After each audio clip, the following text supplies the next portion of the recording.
معزز علماء کرام، سامعین بزم، بزرگوں، دوستوں، نوجوان ساتھیوں، اور اگر پردہ سماعت بیدار ہو تو خاتون اسلام،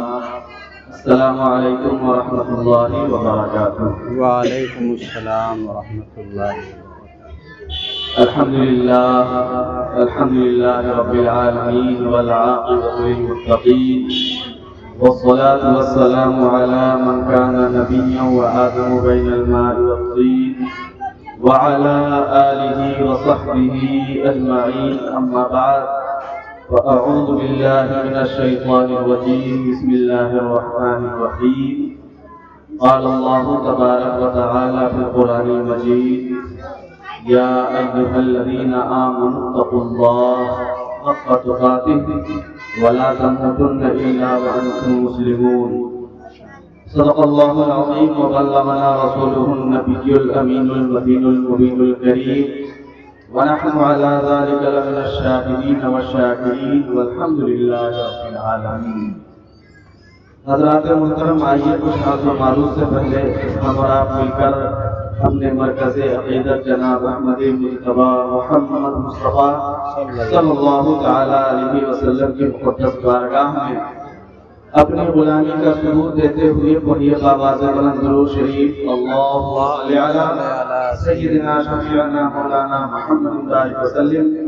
صلی علیہ الصلوۃ والسلام علیک یا رسول اللہ صلی اللہ تعالی علیہ وسلم۔ حضرات محترم، آج کی یہ مبارک و مسعود محفل علی جناب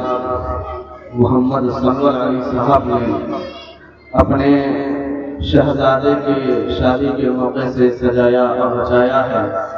اللہ رب العزت کی بارگاہ میں دعا کرتا ہوں کہ مولا کریم کل جو ہونے والی شادی ہے اس شادی کو شادی خانہ آبادی بنائے، شادی کی تمام تقریبات کو بحسن و خوبی سنت و شریعت کے مطابق پوری کرنے کی توفیق رفیق مرحمت فرمائے، اور اس بابرکت محفل کے صدقے میں شادی میں برکتوں کا نزول فرمائے، آمین ثم آمین بجاہ سید المرسلین۔ حضرات محترم، یہ میلاد شریف کی محفل ہے، اور اس مجلس میں بیٹھ کر ذکر کرنا، ذکر سننا اور اپنی زبان سے ذکر کرنا، یعنی سامعین کا ذکر کرنا، ہر طریقے سے ہر جگہ ہر طور پہ جائز و مستحسن ہے اور ثواب کا ذریعہ ہے۔ ہم تقریر کر رہے ہیں، دین کی باتیں بتا رہے ہیں اور آپ سے سماعت کر رہے ہیں، تو جو واعظ بیان کرتا ہے اسے بھی اس کا اجر ملتا ہے، اور سننے والے کو بھی اجر ملتا ہے، اور سن کر عمل کر لیا جائے تو اجر ہی اجر ہے، ماشاءاللہ۔ اس لیے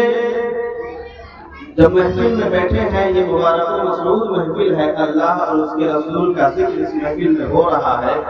تو جہاں پہ آپ کو اچھا لگ جائے، جہاں پہ بات سمجھ میں آ جائے، سبحان اللہ الحمدللہ کا بھی کرتے رہنا چاہیے، کیونکہ الحمدللہ سبحان اللہ اللہ اکبر کا ذکر کرنا یہ ہمارے لیے بہت ہی فائدہ مند ہے۔ کتابوں میں آیا ہے ان الحسنات یذھبن السیئات، کہ بے شک نیکی کرنا گناہوں کو ختم کر دیتی ہے۔ تو جب ہم اپنی زبان سے سبحان اللہ الحمدللہ اللہ اکبر کا ورد کریں گے، تو جہاں ہمارے نامہ اعمال میں ثواب لکھا جائے گا، ہمارے نامہ اعمال سے گناہ بھی مٹائے جائیں گے اور ہمارے درجات بھی بلند کیے جائیں گے۔ محض اس نیت سے کہ اللہ کی تسبیح و تحلیل بیان ہو، حضور صلی اللہ تعالی علیہ وسلم پر درود کی کثرت کرے، نیت یہ ہو کہ مولا اسے قبول فرما لے اور اسی کے ذریعے ہماری بخشش ہو۔ بے شک۔ تو حضرات محترم، میں نے قرآن مقدس کی اس آیت کریمہ کی تلاوت کرنے کا شرف حاصل کیا۔ اللہ رب العزت قرآن مقدس میں ارشاد فرماتا ہے، یا ایھا الذین آمنوا اتقوا اللہ حق تقاتہ ولا تموتن الا وانتم مسلمون، اے ایمان والو اللہ سے ڈرو جیسا کہ اس سے ڈرنے کا حق ہے، اور تم مسلمان ہو کر ہی مرو۔ حضرات محترم، ایمان والوں سے کہا گیا ہے اللہ سے ڈرو، بے ایمانوں سے نہیں کہا گیا ہے۔ جو ایمان کی اہل نہیں ہے، جو ایمان کی اہلیت نہیں رکھتے ہیں، جن کے پاس ایمان نہیں ہے، ان سے نہیں کہا گیا کہ اللہ سے ڈرو۔ ایمان والے کو مخاطب کر کے متوجہ کر کے کہا گیا اے ایمان والو اللہ سے ڈرو، اور ایسا ڈرنا ہے جیسا کہ اللہ سے ڈرنے کا حق ہے۔ صرف زبان سے یہ کہنا کہ ہم اللہ سے ڈرتے ہیں یہ کافی نہیں، لوگوں میں اعلان یہ کہہ دینا کہ بس ہم اللہ سے ڈرتے ہیں یہ کافی نہیں۔ زبان سے جو آپ کہہ رہے ہیں، آپ کے قول و فعل سے، آپ کے عمل سے یہ پتہ چلنا چاہیے کہ یہ انسان واقعی اللہ سے۔ بے شک حضرات محترم، یہ ڈر کیا ہے؟ اللہ کا خوف کیا ہے؟ اللہ کی خشیت کیا ہے؟ صحابہ کرام کی زبانی سنیے۔ حضور صلی اللہ تعالیٰ علیہ وسلم کی بارگاہ میں صحابہ کرام پہنچتے ہیں اور عرض کرتے ہیں یا رسول اللہ، اللہ سے ڈرنے کا کیا مطلب ہے؟ اللہ کے خوف کا کیا مطلب ہے؟ خشیت الہی کا کیا معنی ہوتا ہے؟ حضور صلی اللہ تعالیٰ علیہ وسلم ارشاد فرماتے ہیں پیارے صحابہ، کیا تم کبھی کسی ایسے راستے سے سفر کیے ہو جس راستے میں کانٹے ہی کانٹے ہو، جس راستے میں نکیلے پتھر ہو؟ صحابہ کرام نے عرض کیا یا رسول اللہ،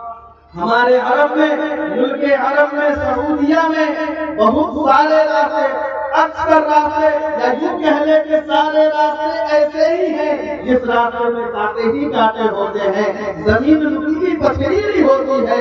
حضور صلی اللہ تعالیٰ علیہ وسلم ارشاد فرماتے ہیں تو بتاؤ، جب تمہارا گزر کسی ایسے راستے سے ہوتا ہے جس راستے میں کانٹے ہی کانٹے ہو، نکیلے پتھر ہو، تم سفر کس طرح تمام کرتے ہو؟ تم سفر کس طریقے سے مکمل کرتے ہو؟ صحابہ کرام نے عرض کیا یا رسول اللہ، جب کبھی ہمارا گزر کسی ایسے راستے سے ہوتا ہے جس راستے میں کانٹے ہی کانٹے ہو، نکیلے پتھر ہو، تو کوشش یہ ہوتی ہے کہ ہمارا جسم کہیں کانٹے سے لگ کر لہو لہان نہ ہو جائے، میرا جسم نکیلے پتھر، میرا پیر نکیلے پتھر پہ پڑ کر کہیں پھٹ نہ جائے، زخم نہ کھا جائے اور پیر لہو لہان نہ ہو جائے۔ کوشش ہوتی ہے کہ اس راستے سے گزرنے میں اپنے جسم کے تمام اعضاء کو صحیح و سلامتی کے ساتھ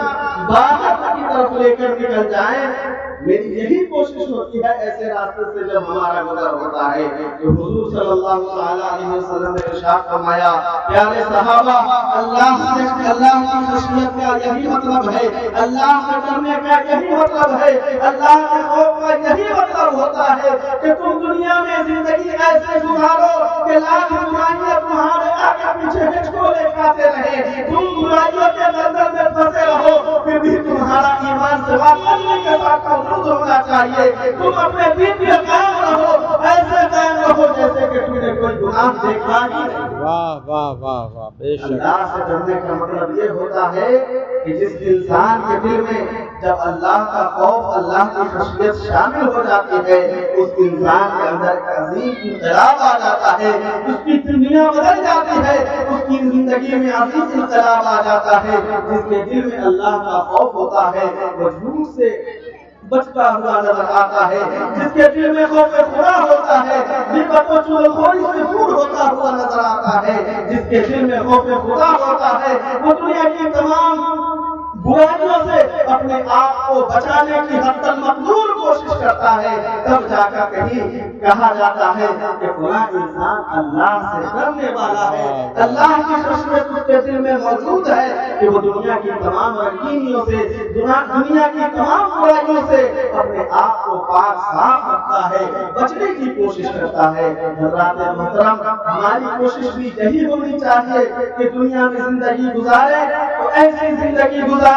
کہ جب ہم دنیا سے چلے جائیں تو لوگ ہمارے اچھے نام سے اور اچھے کام کی وجہ سے یاد کریں، اس وجہ سے یاد نہ کریں فلاں انسان مرنے والا مر گیا، بہت برا انسان تھا، بہت ہی نہایت رذیل انسان تھا، معاشرے میں کوئی عزت نہیں تھی، کوئی وقار نہیں تھا۔ دنیا میں زندگی ایسے گزارنی ہے کہ دنیا والے بھی ہمارے نام کی قدر کرے، ہمیں اچھے القاب سے یاد کرے، اور صرف دنیا ہی میں نام و نمود کے لیے ایسا کام نہ کرے، بلکہ